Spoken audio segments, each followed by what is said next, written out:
கண்மணி அன்பன்ல வந்து இந்த வார எபிசோட்ல வந்து அன்பு நேரடியா போய் கண்மணிட்ட உனக்கு தேவையில்லாத வேலை, நீ எதுக்கு இதெல்லாம் போய் ஜீவாட்ட சொல்லிட்டு இருக்க? நம்மளுக்கு கொடுத்த வேலை என்னவோ அதை நம்ம பார்த்துட்டு போயிட வேண்டியதானே. நாம ஒன்று சொல்ல அது வந்து வேற மாதிரி ஒரு ப்ளே பண்ண வேலை பார்க்குறவங்க எல்லாருமே வந்து பத்தியா ஒரு மேல பழைய தூக்கி அவ்வளோ ஈஸியா போயிட்டு இருக்காங்க. இதனால உனக்கு தானே கேட்ட பேரு. ஜீவா வந்து என்ன சொல்லிட்டாரு, அவங்க வந்து கிட்டத்தட்ட 30 வருஷம் 40 வருஷம் இங்கே வேலை பார்க்குறாங்க, அவங்க குறைகளை வந்து விட்டுருங்க, நம்ம பார்க்குற வேலையை நம்ம பார்த்துக்கலாம் அப்படின்னு சொன்னார்ல. இதெல்லாம் உனக்கு தேவையா கண்மணி அப்படின்றாரு. அதுக்கு கண்மணி, உங்களை மாதிரிலாம் நான் வேடிக்கை பார்த்துட்டு இருக்க முடியாது. நீங்க வந்து எப்பயுமே வந்து ஒரு ஒரு அநீதி நடக்குதுன்னா அந்த இடத்துல போய் அதை தட்டியும் கேட்க மாட்டீங்க, அதுக்கான சொல்யூஷனையும் நீங்க வந்து கண்டுபிடிக்க மாட்டீங்க. உங்களை பொறுத்த வரைக்கும் கண்டு காணாம போயிருவீங்க. என் விஷயத்திலே நீங்க இது மாதிரி நிறைய பண்ணியிருக்கீங்க. அப்படிங்கும்போது இங்க வந்து உங்கள்கிட்ட எப்படி ஒரு நேர்மை எதிர்பார்க்க முடியும் அப்படின்றாங்க. என்ன கண்மணி இப்படி சொல்லிட்டு இருக்க, நான் உனக்காக தான் நான் சொல்றேன் அப்படின்றாரு. வந்தீங்கன்னா உங்க வேலையை மட்டும் பாருங்க, எனக்கு இப்படிலாம் கண்டு காணாமலாம் என்னால வாழ முடியாது அப்படின்றாங்க. சரி, ஒன்றும் பிரச்சனை இல்லை, இப்போ நான் என்ன செய்யணும் சொல்லு, உனக்கு நான் உதவி பண்றேன் அப்படின்றாரு. ஸ்டோர் ரூம்ல நடக்கிற பிரச்சனைகள் எல்லாத்தையும் வந்து எப்படி மிஸ் ஆகுது, யார் எடுத்துட்டு போறா அப்படிங்கிறத கண்டிப்பா வந்து நம்ம கண்டுபிடிச்சு சொல்லணும். அப்படி சொன்னா மட்டும்தான் வந்து இந்த பிரச்சனையில வந்து முதல் ஸ்டார்டிங் வந்து நம்ம வந்து நஷ்டத்தை ஓடுற கம்பெனி வந்து நம்ம லாபத்துல கொண்டு வர முடியும். ஸோ அதுக்கு வந்து நீங்க சப்போர்ட் பண்ண முடிஞ்சா சப்போர்ட் பண்ணுங்க அப்படின்றாங்க. சரி, நான் உனக்காக வேணா சப்போர்ட் பண்றீங்க அப்படின்னு சொல்லிட்டு என்ன பண்றாருன்னா ஸ்டோர் ரூமுக்குள்ள 2 பேருமே போறாங்க. போய் வந்து அங்க ஒவ்வொன்றா வந்து லாக்ல வந்து எடுத்து பாக்குறாங்க. என்ன எடுத்து பாக்குறாங்கன்னா இங்க உள்ள என்னென்ன இருக்கு, என்னென்ன ஸ்டாக்ல வந்து யார் யார் என்ன வந்து யூஸ் பண்ணியிருக்காங்க அப்படிங்கிறத செக் பண்ண ஆரம்பிச்சிடறாங்க. அப்படி செக் பண்ணிக்கிட்டே இருக்கும்போது என்ன நடக்குதுன்னு பார்த்தீங்கன்னா கதவோட டோர் வந்து லாக் ஆகிருது. அதை பார்த்துட்டு வந்து ரொம்ப வந்து வெக்ஸ் ஆகி போறாப்புல. அதாவது வந்து கண்மணிக்கு இந்த விஷயம் தெரியவே இல்லை. என்ன பண்ணாங்க பார்த்தீங்கன்னா கதவு என்ன நம்ம ஒன்றும் திறக்க முடியல அப்படின்னு சொல்லிட்டு அவங்க வந்து யோசிக்க ஆரம்பிக்கிறாங்க. இதை எப்படி திறந்து விட முடியும் அப்படின்னு தெரியல அப்படின்னு யோசிக்கிறாங்க. இந்த மாதிரி ஒரு சூழ்நிலை ஏற்படும் போது என்ன நடக்குது அப்படின்னு பார்த்தீங்கன்னா நேரா வந்து கண்மணியோட அம்மா வந்து ஃபோன் பண்றாங்க. ஃபோன் பண்ற உடனே கண்மணி எங்க இருக்கிற, ஃபோன் மட்டும் எடுக்கவே மாட்டேன்றாங்க. அம்மா, நான் இந்த மாதிரி ஸ்டோர் ரூம்குள்ள போய் லாக் ஆகி மாட்டிக்கிட்டேன், ஆனா என்னால வெளியில வர முடியல அப்படின்றாங்க.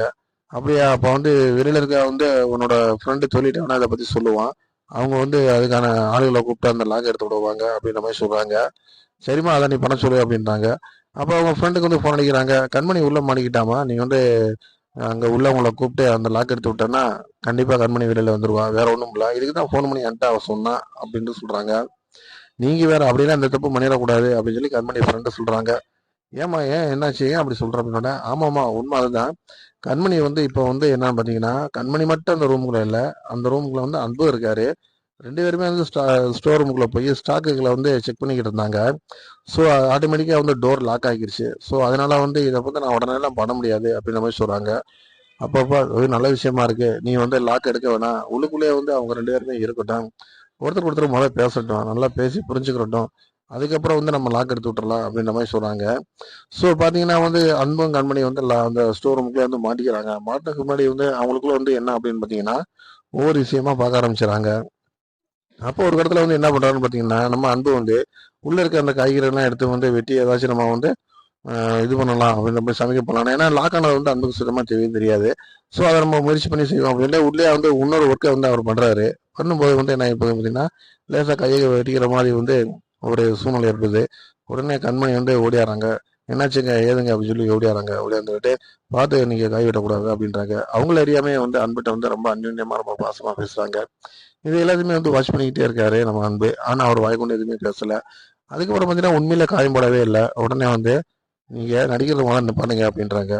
நான் வந்து உண்மையிலே வந்து காயம் பட்டுருச்சு, எனக்கு ரத்தம் வருது, ஓடியா கண்மணி அப்படின்னு நான் சொன்னேன்னா, நான் எதுவுமே சொல்ல கிடையாதுல்ல, நீயா தானே ஓடியாந்த, அப்புறம் நீயா என்னை குறை சொல்லிட்டு இருக்க, இப்போ வரைக்கும் நம்ம லைஃப்ல அதான் நடந்துகிட்டு இருக்கு, நீயா ஒரு விஷயத்த புரிஞ்சுக்கிற, நீயா ஒரு ப்ளே பண்ற, நீயா என்னை புரிச்சுக்கிற அப்படின்றாரு அன்பு. நீங்க மட்டும் என்னவா, நீங்களும் அதை தானே பண்றீங்க அப்படின்ற மாதிரி சொல்றாங்க. நான் சொல்றதை என்னைக்கு நீங்க கேட்டிருக்கீங்க அப்படின்றாங்க. 2 பேரும் வந்து சின்ன சின்ன சண்டைகளை உள்ள வந்து சண்டை போட்டுக்கிட்டாலும் கூட அவங்களுக்குள்ள வந்து ஒரு பெரிய அந்யோன்யமே வந்து உள்ள ஏற்படுது. ஸோ இது எல்லாமே பார்க்கும்போது ரொம்ப வந்து ஒரு சந்தோஷமான ஒரு விஷயமா இருக்கு. அதை வந்து அன்பு வந்து என்ஜாய் பண்றாப்புல. பரவாயில்ல, நம்ம வந்து இங்க வந்ததுல ஒரு நல்ல ப்ளஸ் பாயிண்டா இருக்கு. நம்ம கண்மணி நம்மளுக்கு பழையபடி கிடைச்சிரும் அப்படின்ற மாதிரி அவர் நினைக்கிறாரு. ஆரம்பத்துல வந்து கண்மணி மேல வந்து அவருக்கு வந்து ஒரு வெறுப்பு இருந்தாலும் கூட போக போக கொஞ்சம் கொஞ்சமா அது மாற்றங்கள் வந்து நம்ம அன்புக்கு வந்து ஏற்பட ஆரம்பிச்சிருது. ஸோ 2 பேருமே வந்து பாத்தீங்கன்னா ஒருத்தர் ஒருத்தர் புரிஞ்சுக்கிறதுக்கான வாய்ப்புகள் நிறையவே வந்து அந்த ஸ்டோர் ரூம்குள்ளேயே நடக்குது அப்படிங்கிறது வந்து ஒரு பெரிய ஸ்பெஷல் கிஃப்டாவே இருக்கு. அதே நேரத்தில் வந்து பார்த்தீங்கன்னா ஒரு இடத்துல வந்து ஹோட்டலில் வந்து எல்லாருமே வந்து என்ன பண்ணாங்க பார்த்தீங்கன்னா ரொம்ப பரபரப்பாக வேலை செஞ்சுக்கிட்டு இருக்காங்க.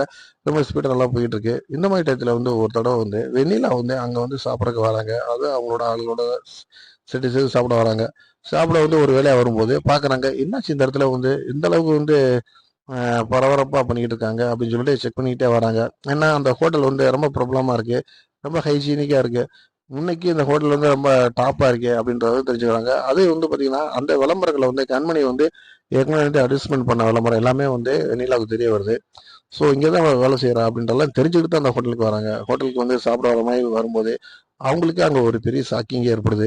என்ன அப்படின்னு பார்த்தீங்கன்னா, என்னடா கண்மணி மட்டும் தான் இருப்பா நம்ம நினச்சோம்னா, இந்த ஹோட்டலில் வந்து அன்பும் வேலை செஞ்சுட்டு இருக்காப்புல. ஸோ 2 பேரும் பிளான் போட்டு இங்கே வந்திருக்காங்களோ அப்படின்னு சொல்லி ரொம்ப ஷாக்காகி போகிறாங்க வெண்ணிலா.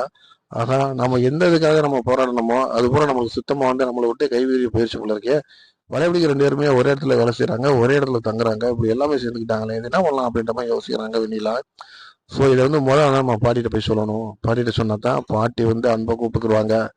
அதுக்கப்புறம் நம்ம தனியாக வந்து கண்மணியை நம்ம ஒரு கை பார்த்துடலாம் அப்படின்னு சொல்லிட்டு நேர போகிறாங்க. போய் வந்து ரெஜிஸ்ட்ரேட்டர் சொல்கிறாங்க, இங்கே பாருங்க பாட்டி, உங்கள் மையன் வந்து எங்கே வேலை செய்கிறாருன்னு தெரியுங்களா? போய் போய் சிஃபா வந்து இந்த மாதிரி இந்த ஹோட்டலில் வந்து வேலை செஞ்சுக்கிட்டு இருக்காரு அப்படின்னு சொல்லும்போது ரொம்ப ஆச்சரியப்படுறாங்க ராஜேஸ்வரி. என்னாச்சு அவனுக்கு, ஏன் அந்த மாதிரி பண்ணிக்கிட்டு இருக்கிறா? நம்மகிட்டே இருக்கிற விட்டு போட்டு கோச்சிட்டு வெளியில போனாவா எப்படி திரும்பி வந்துருவான்னு நான் நினைச்சா, அவன் பாரு அது நம்ம ஒரு ஹைஜீக்கான நம்முடைய லைஃபை விட்டு போட்டு தேவையில்லாம ஒரு ஹோட்டல்ல போய் அது சிப்பா வேலை செய்யறா. அது யாருக்கு அசிங்கம்?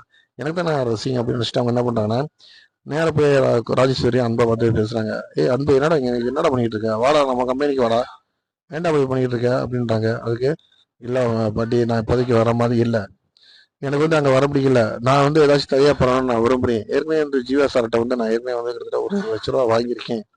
ஸோ அதனால நான் கொஞ்சம் நாளைக்கு ஸ்டிஃபாக இருந்துட்டு அதுக்கப்புறம் வந்து தனியாக நான் வந்து ஒர்க் பண்ண போறேன், ஒரு பிஸ்னஸ் பண்ண போறேன் அப்படின்றாரு. என்னடா இப்படி பண்ணிட்டு இருக்க அப்படின்னு சொல்லி அவங்க இது பண்ணுறாங்க. சரி நம்ம சொன்னோம்னா இவன் கேட்க மாட்டேன், பார்ப்போம் கொஞ்சம் வெயிட் பண்ணி பார்ப்போம் அப்படின்னு சொல்லிட்டு அதுக்கு ஒரு பிளான் பண்ணுறாங்க. வெண்ணிலா எப்படியாச்சும் அவனை அந்த ஹோட்டலை விட்டு வெளியில் வரக்கு ஒரு நல்ல ஐடியா கொடு, பாரு என்ன பண்ணி வச்சிருக்கேன் பாரு அப்படின்றாங்க. ஆமா பாட்டி, உண்மையிலே ரொம்ப வருத்தமான ஒரு விஷயமா தான் இருக்கு, இது வந்து நம்ம சரி பண்ணணும், ஏதாச்சும் உதவி பண்ணணும் அப்படின்றாங்க. ஸோ அவங்களுக்குள்ள வந்து பேசிக்கிறாங்க, எப்பயாச்சும் அன்பு வெளில கூட்டு வரக்கு ஏதாச்சும் ஒரு ஐடியா பண்ணணும் அப்படின்னு பேசிக்கிறாங்க. அந்த ஹோட்டலில் வேலை செய்கிறவங்கள வந்து அவங்களுக்காக அப்படிங்கிறாங்க. எப்படியாச்சும் வந்து நீங்கள் அன்பிட்ட வந்து ஏதாச்சும் ஒன்று பேசி இந்த ஹோட்டலை விட்டு வெளியேற்றணும், உங்களுக்கு எவ்வளோ பேமெண்ட் வேண்டாலும் நாங்கள் தரோம் அப்படின்றாங்க. இன்னும் சொல்ல போனால் இதையாச்சும் ஒரு குறையில சொல்லி அன்பை வெளியேற்றினீங்கன்னா தான் கரெக்டாக இருக்கும் அப்படின்றாங்க. அந்த ஹோட்டலில் வேலை செய்யக்கூடியவங்க ஒரு சிலர் வந்து வெண்ணிலாவுக்கு வந்து கைக்கூலியாக இருக்காங்களா இல்லையா அப்படிங்கிறத வந்து நம்ம அடுத்து பார்க்கலாம். ஆனா அவங்க சொல்ற விஷயத்த வந்து அவங்க செய்யறதுக்கான வாய்ப்புகள் வந்து அதிகமாகவே இருக்கு. ஏன்னா பேமெண்ட் பெரிய பேமெண்ட் தரின்றாங்க. ரெண்டாவது வந்து இந்த கம்பெனில வந்து இந்த ஹோட்டலில் இருக்கிற 40 வருஷமா நம்ம எக்ஸ்பீரியன்ஸு இருக்கிறோம். ஆனா இந்த இடத்துல வந்து ஜீவா, அதாவது இந்த இடத்துல வந்து அன்பை வந்து அதிகாரம் பண்றது வந்து யாருமே விரும்ப மாட்டாங்க. அந்த அளவுக்கு வந்து அவங்களுக்கு வந்து கோபம் இருக்கு. நேற்று வந்து அதுக்குள்ள வந்து இந்த அளவுக்கு பண்ணலாமா அப்படின்ட்டு. ஸோ ஒருத்தவங்களை பார்த்தீங்கன்னா ரொம்ப வந்து ஒரு காம்ப்ளிகேட்டா இருக்காங்க. எப்படியாச்சும் வந்து அன்பை வெளியேற்றணுன்றதுல அவங்களும் முனப்பா இருக்காங்க. இது எல்லாத்தையுமே வந்து கண்மணி வாட்ச் பண்ணிக்கிட்டே இருக்காங்க. கண்மணிக்கு இந்த விஷயம் தெரிய வருது. அன்புக்கு ஆதரவா இருக்காங்க. இன்னும் சொல்ல போனோம்னா கண்மணியை வெளியேற்றக்கான வாய்ப்புகள் ரொம்ப கம்மி. ஏன்னா அவங்க வந்து இந்த ஹோட்டல்ல வந்து அவங்க ஒரு பார்ட்னர். ஸோ அவங்கள வெளியேற்ற முடியாது அப்படிங்கிறது வந்து எல்லாருமே தெரியும். ஆனா அன்பை வெளியேற்றக்கான முயற்சி ஏற்படுத்தும் போது அந்த இடத்துல வந்து கண்மணி வந்து குறுக்க வந்து நிற்கிறாங்க. அவர் இங்கேதான் வேலை செய்வாரு, அவர் மேல எந்த தப்பும் இல்லை அப்படின்ற மாதிரி சொல்லி இன்னும் வந்து தன்னுடைய கணவருக்கு வந்து ரொம்ப சப்போர்ட்டா இருக்கணும் அப்படிங்கிறது வந்து கண்மணி முன்னமுச்சா இருக்காங்க. தப்பு நான் பண்ணது பூரா எல்லாமே வந்து வெண்ணிலா அப்படிங்கிறது வந்து கண்மணிக்கு தெரிய வருது. அதனால இப்போ எப்படி வந்து அவளை நம்ம டிக்ரேட் பண்ணி நம்ம இந்த ஹோட்டலில் ரன் மட்டும் பண்ணுறது மட்டும் இல்லை, என்ன டாப் ஒனுக்கு கொண்டு வரணும். இன்னும் சொல்லப்போனால் ராஜேஸ்வரி ஓல்டு கிச்சனை காட்டி நம்ம இன்னொரு ஒரு பெரிய ஒரு பிராண்டை ஓப்பன் பண்ணணும் அப்படின்றது வந்து கண்மணி முழுமுச்சா இருக்காங்க. ஸோ ஜீவா எல்லாத்தையுமே பார்த்துக்கிட்டே இருக்காரு. ஆனால் ஜீவாவுக்கு வந்து கடைசி வரைக்கும் தெரியல இவங்க தான் புருஷன் முன்னாடி அப்படிங்கிற வந்து இந்த வாரம் முழுக்குமே அவருக்கு தெரியல. ஆனால் வந்து அவர் வந்து ஆச்சரியப்படுறாரு, பரவாயில்ல ஒருத்தர் ஒருத்தர் புரிஞ்சுக்கிட்டு ஒரு இடத்துல வந்து சந்தோஷமா வேலை செய்கிறாங்க. இந்த அளவுக்கு ஒற்றுமையா இருந்தா நம்ம ஹோட்டல் இன்னும் சூப்பரா இருக்கும். ஏன்னா இதுக்கு முன்னாடி வேலை செஞ்சவங்க எல்லாருமே டெய்லி ஒரு சண்டை, டெய்லி ஒரு பிரச்சனை பண்ணிக்கிட்டே இருப்பாங்க. அதனால வந்து என்னால வந்து ஒண்ணுமே பண்ணவே முடியாது. ஆனா இப்ப அப்படி கிடையாது. இப்ப அன்பு நம்ம கண்மணி வந்ததுக்கு முன்னாடி உள்ளுக்குள்ள இருக்கவங்க எல்லாருமே ஒற்றுமையா சந்தோஷமா வேலை செய்யறதுனால நம்மளுக்கு ஒரு வேலை மிச்சம் அப்படின்றத வந்து ஜீவா நினைக்கிறாப்புல. இப்படியே போயிட்டே இருந்துச்சுன்னா கண்டிப்பா இன்னொரு ப்ராஜெக்ட் நம்ம ஆரம்பிச்சிடலாம். இன்னும் சொல்லணும்னா அன்புனுடைய அந்த கனவு அதையும் நம்ம ஏற்படுத்தி கொடுத்துடலாம் அப்படின்ற மாதிரிலாம் அவர் யோசிக்கிறாரு. பார்க்கலாம் அதெல்லாம் நடக்குதா இல்லைங்கிறத நம்ம தொடர்ந்து பார்க்கலாம். அதே இது வந்து பார்த்தீங்கன்னா சிவகாமிக்கு இந்த விஷயம் தெரிய வருது. எப்படி தெரிய வருது பார்த்தீங்கன்னா, நம்ம மகனும் கண்மணியும் ஒரே ஹோட்டலில் வேலை செய்கிறாங்க. இன்னும் சொல்ல போனோம்னா 2 பேத்துக்கும் வந்து தங்கியிருக்க வீடு கூட பக்கத்து பக்கத்தில் இருக்கு. ஸோ எனக்கு ரொம்ப சந்தோஷமா இருக்கு. என் மகன் வெளியில போய் கஷ்டப்பட்டுருவான் நான் நினைச்சேன். ஆனால் அவனை பார்த்துக்கிறதுக்கு பக்கத்தில் கண்மணி இருக்கா. ஸோ அவனை வந்து கண்டிப்பாக அவனை வந்து அவன் கைவிட்டுற மாட்டான். எந்த ஒரு சூழ்நிலையும் வந்து நம்ம கண்மணி வந்து அதில் வந்து அன்புக்கு ஆதரவாக இருப்பா. அதனால வந்து நம்ம அன்பை பற்றி எந்த கவலையும் பட வேண்டியதில்லை அப்படின்றதுல வந்து சிவகாமி ரொம்ப சந்தோஷமா இருக்காங்க, ஹாப்பியாக இருக்காங்க. அதையும் வந்து அவரோட அன்போட தம்பிகிட்ட வந்து எக்ஸ்பிளைன் பண்றாங்க. அண்ணன் எங்க போயிருக்கேன்னு சொல்லிட்டு நீ எதுவும் கவலைப்படுத்திட்டு இருக்காடா, அண்ணன் வந்து எங்கேயும் போல. அண்ணனும் வந்து உன்னோட அண்ணியும் வந்து ஒரே இடத்துல தான் இருக்கிறாங்க. இன்னும் சொல்ல போனோம்னா ரொம்ப சந்தோஷமா இருக்கிறாங்க. பட் ஆனா வந்து இன்னும் அவங்களுக்குள்ள வந்து அந்த இன்னும் அந்யோன்யம் அப்படிங்கிறது வந்து, அதாவது புருஷன் முன்னாடின்னு இல்லாம ஒரு ஃப்ரெண்ட்லியா வேலை செய்யக்கூடிய இடத்துல வந்து ஃப்ரெண்ட்லியா வந்து இணைஞ்சு எல்லாம் வேலை செய்யறாங்க. ஸோ போக போக எல்லாமே மாறி போயிடும் அப்படின்றாங்க. இந்த மாதிரி இந்த வார ப்ரோமோ வந்து ரொம்ப சூப்பரா அழகா வந்திருக்கீங்க. இன்னும் சொல்ல போனோம்னா கண்மணி அன்பனுடைய ஒவ்வொரு அசைவுகளும் பார்த்தீங்கன்னா ரொம்ப கியூட்டா, ரொம்ப அழகா, ரொம்ப லவ்லியா, ரொம்ப ஸ்வீட்டா, சூப்பரா கொண்டு போயிருக்காங்க. ஸோ இந்த வீடியோ உங்களுக்கு பிடிச்சதுன்னா லைக் பண்ணுங்க.